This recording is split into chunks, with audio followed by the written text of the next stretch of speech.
계속 여러분과 누가복음의 말씀으로 은혜 나눕니다.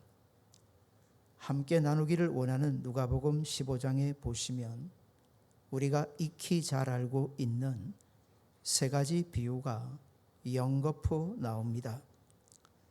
첫 번째는 오늘 함께 살펴보기를 원하는 잃어버린 양을 찾는 목자의 비유고요. 둘째는 잃어버린 동전입니다. 드라크마를 찾는 여인의 비유입니다. 그리고 셋째는 너무 유명하죠. 잃어버린 아들을 찾는 아버지의 비유인데 흔히 탕자의 비유라고 잘 알려져 있습니다. 이 세 가지 비유를 보시면 공통적인 게 있습니다. 아주 중요합니다. 너무 소중한 건데 그걸 잃어버렸습니다. 만약 그렇게 소중히 여기는 것을 잃었을 때 어떻게 하겠는가? 그걸 찾기 위해 모든 노력을 다하지 않겠는가? 찾을 때까지 수고하지 않겠는가? 그 마음을 가지고 한번 잃어버린 한 생명을 찾고 찾으시는 하나님의 마음을 조명해 보라는 겁니다. 찾으실 때까지 얼마나 애타하실런지. 예수님이 이 말씀의 비유를 해주신 이유가 보시면 1절, 2절에 잘 나타납니다. 1절 보시면 예수님에게로 그 말씀을 듣기 위해 세리와 죄인들이 가까이 왔다 합니다. 2절을 보시면 이런 세리와 죄인들을 보고요. 또 그들을 용납하시는 예수님을 보고 바리새인과 서기관들이 수근거렸다. 마구 비난을 하고 비판했다는 겁니다. 이걸 보셨습니다. 그들의 수근거리는 소리를 들으셨습니다. 그러시고 나서 예수님이 해 주신 게 이 세 가지 비유의 말씀입니다. 교회를 출입하실 때마다, 교회를 또한 섬기실 때마다 결코 잊으시면 안 되는 것, 하나님의 마음입니다. 왜 바리새인과 서기관들이 이렇게 합니까? 한 생명이 자기에게 나오는 것을 그렇게 기뻐하시는 하나님을 몰랐습니다. 그 마음을 몰랐기 때문입니다. 교회 안에서 옳은 것도 중요합니다. 바른 것도 중요하죠. 하지만 한 생명을 위한 것이라면 그 또한 다 내려놓아야 할 때가 있습니다. 한 생명을 위한 사랑보다 은혜보다 더 앞서는 것은 없어야 합니다.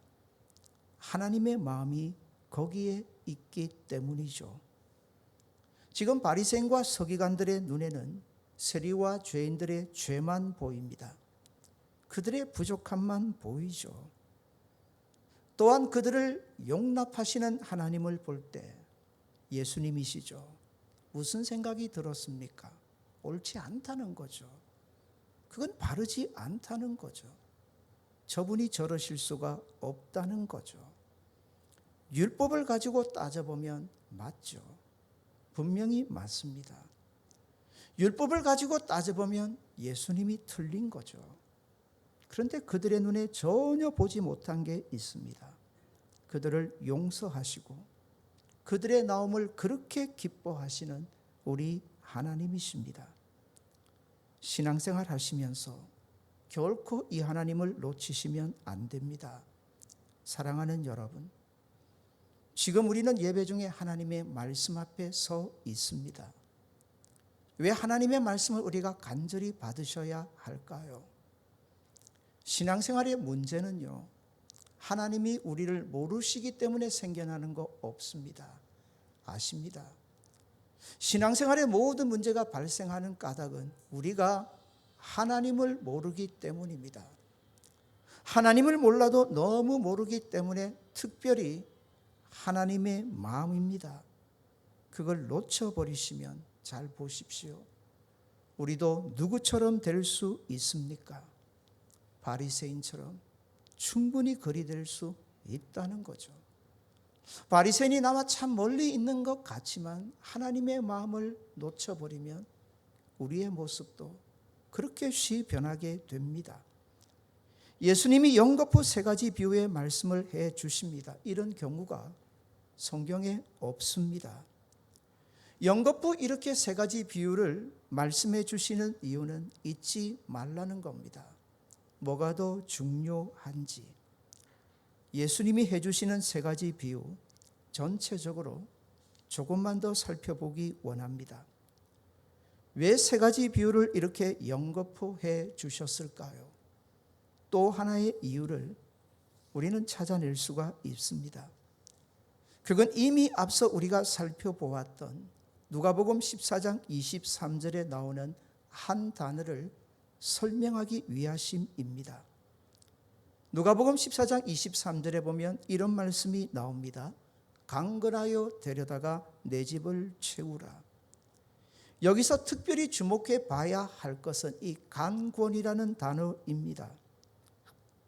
국어사전을 통해서 강건이라는 단어의 의미를 찾아봤더니 이렇게 되어 있었습니다.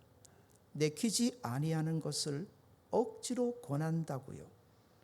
조금 더 의역을 하면 할 수만 있다면 강제적으로라도 그 일을 남으로 하게끔 한다는 뜻입니다.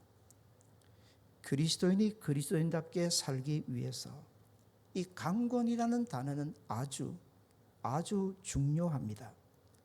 고린도후서 5장 14절에는 이렇게 말씀하십니다. 우리 같이 한번 읽겠습니다. 그리스도의 사랑이 우리를 강권하시는도다. 그리스도의 사랑입니다.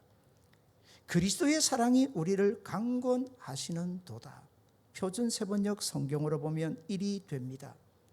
그리스도의 사랑이 우리를 휘어잡습니다. 사랑하는 여러분, 성도가 내가 원하는 대로 살 수 있을까요? 성도가 내 뜻 하면서 살 수 있을까요? 성도가 하고 싶은 말 다 하면서 내가 원하는 일 다 하면서 살 수 있을까요? 성도라면 죄송하지만 그럴 수가 없습니다. 왜요? 성도는 하나님의 사랑에 강건하심을 받고 사는 사람입니다. 그 사랑이 우리를 휘어잡아 버렸는데 내가 그 사랑 때문에 꼼짝을 못합니다. 그저 죽은 것과 다를 바가 없습니다. 십자가에서 나 때문에 모든 걸 포기하셨습니다. 모든 걸 다 내려놓으셨습니다. 그 예수님을 압니다. 그 사랑을 압니다. 그 사랑이 나를 강건하시는데 나 때문에 그 모든 것을 포기하시고 내려놓으시고 희생하신 예수님을 아는데 어찌 내가 내 뜻 하겠습니까? 내가 원하는 대로 다 하며 살 수 있을까요? 로마서 12장 1절에서 사도 바울은 이렇게 말씀하기도 했습니다. 그러므로 형제들아, 내가 하나님의 모든 자비하심으로 너희를 권하노니 너희 몸을 하나님이 기뻐하시는 거룩한 산제사로 드리라. 또 하나의 하나님의 마음인데 우리가 하나님 앞에 올 때마다 정말 참된 예배자가 되기를 갈망하시는 하나님의 중심을 잘 보여줍니다. 여기서 좀 살펴보기를 원하는 것은 앞선 말입니다. 내가 하나님의 모든 자비하심으로 너희를 권한다. 이건 이런 뜻입니다. 내가 십자가를 보니 거기에 너무 큰 하나님의 자비하심이 다 나타나 있다. 내가 그 하나님의 자비하심을 알고 내가 그 하나님의 자비하심을 입고 내가 그 하나님의 자비하심 속에 너희도 있다는 것을 아는데 나는 이렇게 권할 수밖에 없다. 여기서 중요한 게 권한다라는 단어의 뜻입니다. 이게 권한다가 오늘 본문에서 함께 살펴보기를 원하는 강권하다는 말과 일맥상통합니다. 권한다라는 말의 뜻이 뭘까요? 그 원칙적인 의미는 팔을 비틀어서 라도라는 뜻입니다. 팔을 비틀어서까지. 어린 시절 친구들과 장난을 치다가 어떤 일에 친구의 동의를 구할 때가 있습니다. 그런데 이 친구가 그래라고 답을 안 해줍니다. 그때 기억하십니까? 어찌했든지 우리만 그리한 건 아닐 텐데 친구의 팔을 잡고요, 뒤로 돌려 비틉니다. 아프죠? 악 하면서 신음소리를 냅니다. 그때 묻습니다. 이제 동의할래? 안 한다고 하면 조금만 더 비틀면 더 아프다고 야단법석입니다. 이제 동의하지? 하면 알았다. 그때 팔을 풀어줍니다. 서툰 장난이죠. 그런데 이게 권한다라는 말의 뜻입니다. 강권한다는 말의 뜻이 바로 이 의미입니다. 우리 하나님은 아주 인격적인 분이십니다. 함부로 우리에게 이래라 저래라 하시지 않습니다. 우리를 로봇처럼 그렇게 조정하지 않으십니다. 하나님은 우리가 자원해서 자발적으로 하나님의 일에 그 하나님과 함께하기를 원하십니다. 그걸 원하셔서 하나님이 우리에게 먼저 보여주셨던 것은 하나님의 사랑입니다. 십자가에서 그 아들까지 내어주시면서 보이셨던 그 사랑. 내가 너를 이렇게 사랑하는데, 그러시면서 물으시는 겁니다. 내가 너에게 이런 뜻을 가지고 있는데, 내가 너에게 이런 마음을 가지고 있는데, 너희도 이런 마음에 함께하기를 원하는데 이게 얼마나 좋은 것이니 함께하지 않겠니? 내가 그렇게 너희를 사랑해서 가지는 내 뜻이라면 너희에게도 얼마나 좋은 것이겠니? 너희도 함께하면 좋겠다. 그게 하나님의 소원하십니다. 그렇게 애타하시는 게 하나님의 마음인데 그걸 강권으로 표현하게 된 겁니다. 사랑하는 여러분, 그 강권하시는 하나님의 사랑 속에 저와 여러분이 오늘 여기에 있게 된 겁니다. 그 강권하시는 사랑 때문에 말입니다. 오늘도 그 강권하시는 사랑으로 하나님은 밖에 버려져 있는 하나님이 구원하기로 작정하신 영혼들을 또한 찾고 찾으십니다. 한 번은 이런 강권하시는 하나님의 사랑을 예수님이 잘 보여주셨습니다. 마태복음 9장 36절에 보시면 이런 말씀이 나옵니다. 이건 개역 성경으로 읽어드립니다. 무리를 보시고 민망히 여기시니 이는 저희가 목자 없는 양과 같이 고생하며 유리함이라. 무리를 보시고 어떻게 여기셨다고요? 민망히 여기셨다. 이 개역 개정 성경에는 불쌍히 여기셨다라고 번역되어 있지만 더 원칙적인 번역은 민망히 여기셨다는 표현이 맞습니다. 이 민망이라는 말의 뜻은 창자가 끊어지는 듯한 고통을 의미합니다. 오늘도 이 땅에 버려진 영혼들을 바라보시면서 하나님이 얼마나 아파하고 아파하시는지를 잘 보여주는 말씀이라 보시면 됩니다. 그런 하나님의 마음을 고스란히 보여주셨던 분이 예수님이십니다. 사랑하는 여러분, 2022년을 제대로 사시려면 세상에 속으시면 안 됩니다. 세상의 모든 것을 다 가진다 해도 부러워하실 필요 없습니다. 목자 없는 양과 같이 유리방황함이라. 이게 세상 인생의 모습이거든요. 세상의 모든 것을 다 가져도 하나님 잃으면 하나님의 마음은 아픈 겁니다. 하나님 없는데 그게 무슨 소용이 있겠는가? 신앙생활 하시면서 스스로 속이지 마십시오. 우리는 하나님의 사랑하심을 자꾸 세상의 것으로 재단하려고 합니다. 저 사람은 저렇게 부자로 만드시는데 나는 왜 이렇게? 하나님이 나를 사랑하시지 않네. 저 사람은 저렇게 건강한데 왜 나는 이렇게 아프지? 하나님의 사랑이 의심이 됩니까? 그러실 필요 없습니다. 세상의 것을 가지고 하나님의 사랑을 재단하시면 안 됩니다. 하나님의 사랑은 오직 하나만을 가지고 재단하셔야 합니다. 그게 예수님의 십자가인 줄 믿으시기를 바랍니다. 십자가 하나뿐입니다. 하나님께서 잃어버린 영혼을 오늘도 되찾기에 얼마나 갈망하시는지. 그래서 우리에게 주신 말씀이 이겁니다. 우리 표를 같이 한번 읽도록 하겠습니다. 강건하여 데려다가 내 집을 채우라. 아멘. 이제 이 강군의 의미를 가지고 예수님께서 해주신 비유의 말씀을 하나씩 이제 살펴보기를 원합니다. 첫 번째 비유입니다. 바로 잃어버린 양 한 마리를 찾아 나섰던 목자의 비유인데 4절입니다. 4절 우리 다 같이 읽겠습니다. 너희 중에 어떤 사람이 양 100마리가 있는데 그 중에 하나를 잃으면 99마리를 들에 두고 그 잃은 것을 찾아내기까지 찾아다니지 아니하겠느냐. 아멘. 이해가 되십니까? 사실 때로는 이해하지 못해도 두루뭉실 넘어갈 때가 많은데 그리 해버리면 오늘 말씀의 참된 의미를 깨닫기는 정말 어렵습니다. 사실 정확하게 말하면 자본주의 사회를 살면서 우리는 이 말씀 이해 못합니다. 사람들이 왜 양을 키울까요? 양의 털 때문입니다. 아니면 양의 고기 때문입니다. 그걸 팔아서 돈을 벌기 위함입니다. 이런 자본주의의 시각을 가지고 보면 오늘 본문이 이해가 됩니까? 아니 어떻게 양 한 마리 때문에 99마리 양을 포기한단 말입니까? 하지만 예수님 당시 목자와 양의 관계는 다릅니다. 아주 달랐습니다. 예수님은 선한 목자 얘기를 하시면서 선한 목자는 양을 위해서라고 하는데 그 양은 자기 양입니다.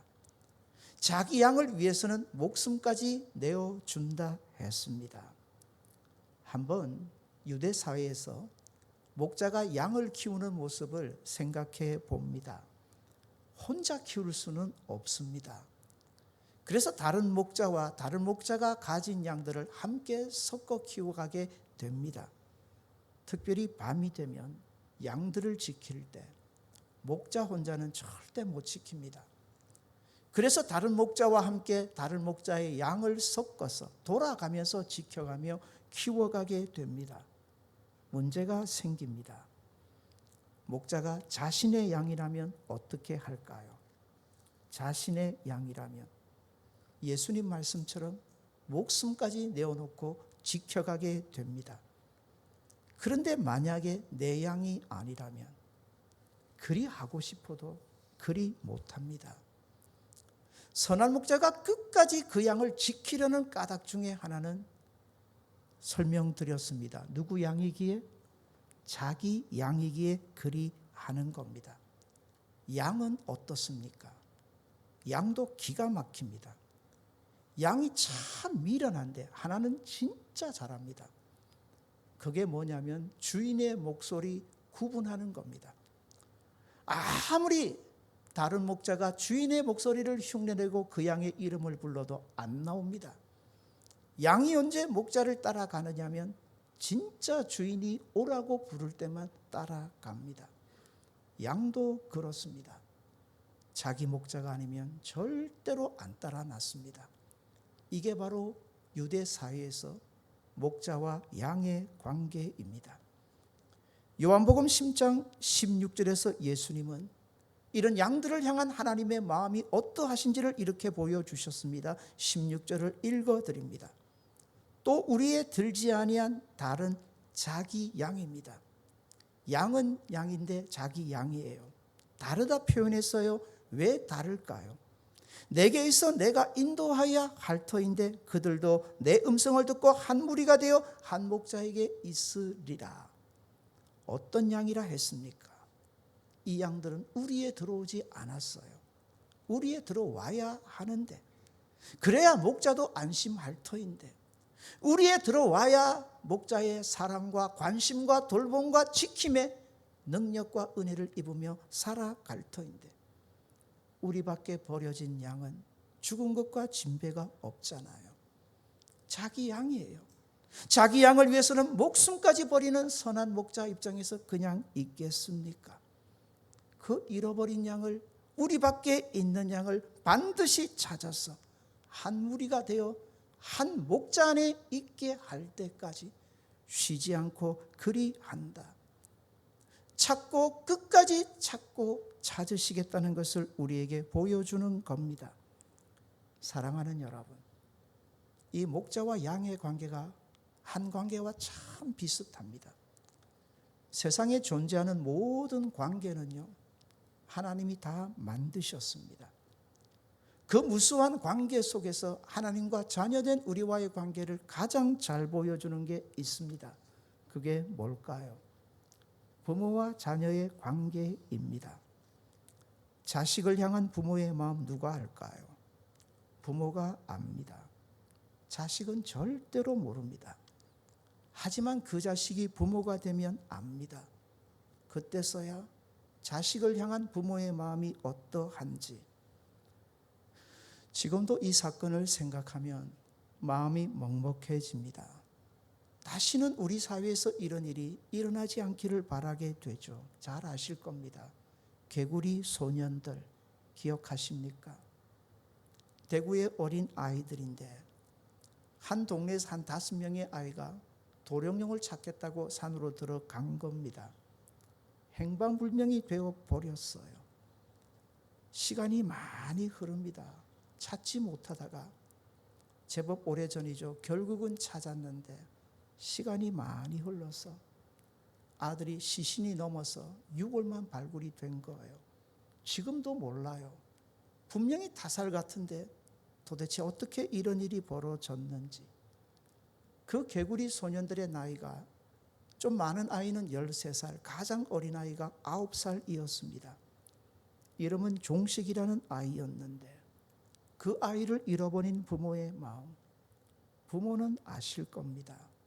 생계를 다 팽개쳐 버립니다. 어머니는 아들의 사진이 담긴 포스터를 들고 날마다 대구역으로 아침부터 저녁까지 사람들 사이를 누빕니다. 그 포스터를 나누어 주며 꼭 이 아이를 보면 내게 연락해 달라고. 아버지는 생업을 다 접어버렸습니다. 1톤짜리 트럭에 아들의 포스터를 붙이고 전국을 누비며 다닙니다. 잃어버린 아들만 생각하면 미칠 것 같아서 홧김에 늘 술만 마시다가 그만 간암에 걸려 죽게 됩니다. 생각해 봅니다. 저들이 이상한 걸까? 나도 부모인데 아이를 잃어버리면 어떻게 할까? 그 마음으로 오늘 본문을 읽으시면 되는 겁니다. 유대사회에서 목자와 양의 관계가 그러합니다. 이건 부모와 자식의 관계보다 더하기 때문이죠. 이걸 알기에 많은 사람들은 오늘 이 본문의 비유를 두고 복음 중에 복음이라 부릅니다. 인생을 향한, 이건 구원받지 못한 인생들만을 말씀하지 않습니다. 구원받았지만 여전히 하나님의 사랑을 잘 모르고 의심하며 살아가는 우리를 향한 하나님의 마음이 어떠한지도 너무너무 잘 보여주는 겁니다. 사랑하는 여러분, 시편 23편 4절입니다. 목자가 그 양을 위해서 어찌 해주는지를 우리에게 너무 잘 보여주는 대목입니다. 우리 같이 한번 읽겠습니다. 내가 사망의 음침한 골짜기를 다닐지라도 해를 두려워하지 않을 것은 주께서 나와 함께 하심이라. 주의 지팡이와 막대기가 나를 안위하시나이다. 아멘. 사랑하는 여러분, 2022년이 어떻게 될지 아무도 모릅니다. 지금껏 살아왔던 세월보다 더욱더 험악하고 어려워질 수 있습니다. 그래서 세상은 벌벌 떨고 두려워하지만 우리는 그럴 필요 없습니다. 우리는 그러실 필요 없습니다.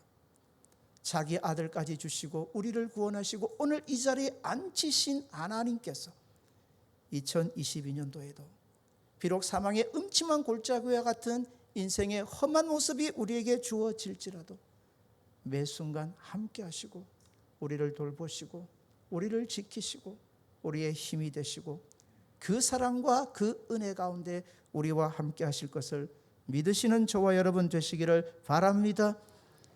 생각해 봅니다. 성도가 무엇으로 살까요? 성도가 무엇으로 살까요? 믿음으로 삽니다.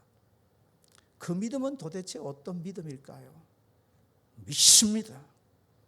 믿습니다. 좀 믿음 있어 보이죠? 이 믿음일까요? 아닙니다. 로마서 1장 17절에서 사도 바울은 정확하게 가르쳐 줬습니다. 복음입니다. 십자가의 복음에는 하나님의 의가 나타났는데 그 하나님의 의는 믿음에서 믿음으로 우리를 이르게 하기에 오직 의는 뭐로 산다고요? 믿음으로 산다 했습니다. 여기서 중요한 건 복음에 나타난 하나님의 의입니다. 그 하나님의 의를 자주 설명드렸습니다. 그 하나님의 의라는 말의 뜻이 뭘까요? 옆에 분에게 도전해 줍시다. 내 마음에는 너밖에 없다. 오해하지 마십시오. 옆에 분이 아니고요. 십자가를 통해서 누가 우리에게 해주시는 말씀입니까? 하나님이 우리에게 해주시는 말씀, 그게 하나님의 의입니다. 얘야, 내 밖에는 너밖에 없단다. 내 마음에는, 내 안에는 너밖에 없어. 그 하나님이 2022년을 살아가는 우리들 내버려 두시겠습니까? 나 몰라라 하시겠습니까? 사랑하는 여러분, 그렇게 우리를 이해하시고 예뻐하시고 우리를 귀히 보시는 하나님께서 우리를 그냥 버려 두시겠습니까? 매 순간 우리와 함께 하시고 우리를 눈동자같이 지켜주실 것 믿으시고 그 하나님 더욱 믿음으로 당당히 살아가시는 저와 여러분 되시기를 바랍니다. 참 좋은 말인데 세상에는 전혀 좋지 않게 쓰여지는 말이 있습니다. 바로 이 말입니다. 네 진짜 잘났다. 잘났다는 건 좋은 말인데 듣고 가만히 생각해보면 마음이 좀 그래요. 참 네 잘났다. 좋은 말이잖아요. 그죠? 근데 좋은 말이 아니에요. 세상 그런 말 들으실 필요 없어요. 진짜 십자가 안에서 하나님이 해주신 말씀 뭔 줄 아세요? 너 얼마나 잘난 줄 아니? 너 얼마나 귀한 줄 아니? 내가 너를 얼마나 소중히 여기는 줄 아니? 아니, 내 마음에 너밖에 없다는 것. 그 하나님 붙잡고 믿음으로 살아가시는 저와 여러분 되시기를 바랍니다. 아니, 저와 여러분이 지금 어떻게 해서 이 자리에 앉아 있습니까? 도대체 어떻게 해서? 이게 그 큰 하나님의 사랑이 아니면 어떻게 설명이 되겠습니까? 사랑하는 여러분, 그렇게 우리를 사랑하시는 하나님의 마음을 알면 그 하나님의 마음이 보입니다. 아직도 우리밖에 있는 양이죠. 구원받지 못한 한 영혼을 위해서 하나님 어찌하실까? 나 같은 인생도 이렇게 사랑하면서 이렇게 구원의 복 안에 은혜 안에 두셨다면 하나님이 아직 구원받지 못하는 자신의 양들이죠. 그 영혼들을 향해 어떤 마음을 가지고 계실까? 오늘 본문을 보면서 이런 생각을 쉬할 수 있습니다. 99마리 양을 버려두고 한 마리 양을 찾으니 이 한 마리 양은 좀 특별한가 보다. 진짜 잘생긴 양인가 보다. 이 한 마리 양의 가치가 99마리 양보다 훨씬 나은 모양이다. 한 번씩 외국에 보면요, 양을 키우는데 정말 멋지게 키웁니다. 한 마리 정도는. 태어날 때부터 괜찮다 싶은 양 있잖아요. 멋지게 키우고 나중에 양 콘테스트가 있거든요. 거기에 나가서 1등 하면요, 100마리가 뭡니까? 엄청난 수익이 생길 수 있어요. 자꾸 우리는 세상에 그런 관심을 가지고 보니 99마리 양보다 이 한 마리 양이 훨씬 더 나은 것 같다. 그럴까요? 아닙니다. 부모와 자식의 관계로 이걸 이해하라고 했습니다. 묻습니다. 부모에게 더욱 마음 가고 정성 가고 더욱 애틋해지는 자식, 더욱 신경 쓰이는 자식, 어떤 자식입니까? 잘난 자식입니까? 못난 자식입니까? 잘난 자식은 겉으로 마구 자랑해도요, 마음은, 부모의 마음은 어디로 갑니까? 못난 자식입니다. 생각해 봅시다. 부모의 마음이 건강한 자식으로 향합니까? 아픈 자식으로 향합니까? 성한 자식입니까? 문제 있는 자식일까요? 흔히 10손가락 깨물어서 안 아픈 손가락 없다고 하죠. 지난주 중에 일을 조금 하다가 큰 건 아니에요. 그냥 가볍게 제 손가락 하나가 조금 베었어요. 아파요. 물에 들어가도 아프고 어떤 일을 하다 보면 흠칫해요. 제가 한 주간 어느 손가락에 신경 다 쓰고 살았을까요? 에이, 쓸모없는 놈, 니는 내 손가락도 아니다 그랬을까요? 아닙니다. 한 주간 요 손가락 하나를 위해서 얼마나 애쓰고 애썼는지 몰라요. 안 아프려고. 똑같은 거 아닐까요? 같은 거 아닐까요? 사랑하는 여러분, 우리가 구원받은 거 그렇잖아요. 우리에게 무슨 가치가 있어요? 우리에게 무슨 볼 게 있어요? 그저 하나님이 우리를 그렇게 사랑하시고 예뻐해 주시니 오늘 우리가 이 자리에 앉아 있는 거 아니에요? 우리는 못났지만 하나님이 잘났다니 잘난 거예요. 아멘 안 하시네. 우리는 못났지만 하나님이 잘났다 하니까 진짜 잘난 인생들이에요. 믿으시기를 바랍니다. 끝까지 하나님이 우리를 책임져 주실 것이니 그 하나님 붙잡고 믿음으로 사는 거잖아요. 오늘 본문을 읽다가 한 분이 그래요.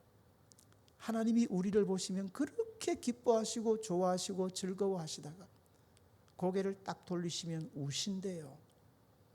하나님이 우리를 보시면 그렇게 즐거워하시고 너무너무 기뻐하시다가 고개를 딱 돌리시면 우신대요. 왜 그럴까요? 하나님의 눈에 보이시거든요. 아직 우리 안에 들어오지 않은 양이죠. 아직 구원받지 아니하는 하나님의 자기 영혼들입니다. 볼까요?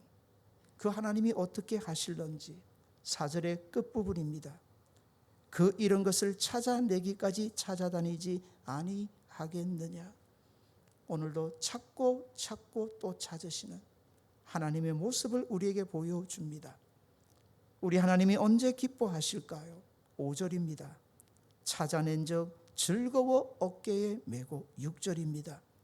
집에 와서 그 복과 이웃을 불러 모으고 말하되 나와 함께 즐기자. 나의 잃은 양을 찾아내었노라. 7절입니다.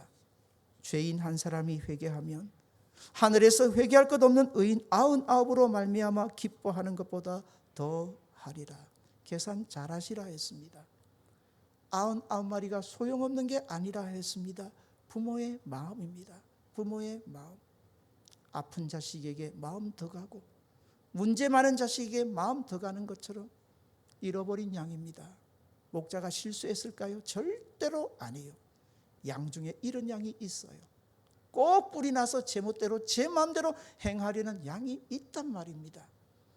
그렇게 못났음에도 불구하고 자기 양이니까 끝까지 찾고 찾아다니는 목자, 그게 우리 하나님이십니다. 오늘도 세상에 버려진 영혼들을 보시면서 이렇게 아파하시고 애타하시고 찾고 계시는 하나님을 본다면 2022년 우리가 어떻게 살아드려야 할까요? 하나님의 기쁨이 저와 여러분의 기쁨 되기를 바랍니다.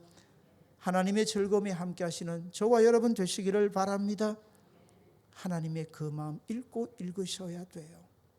그 마음 읽어내지 못하면 더 큰 신앙생활의 문제는 항상 찾아옵니다.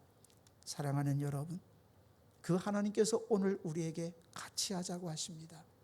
내 마음에 좀 함께 동참해 줄래? 그게 2022년 우리의 표어입니다.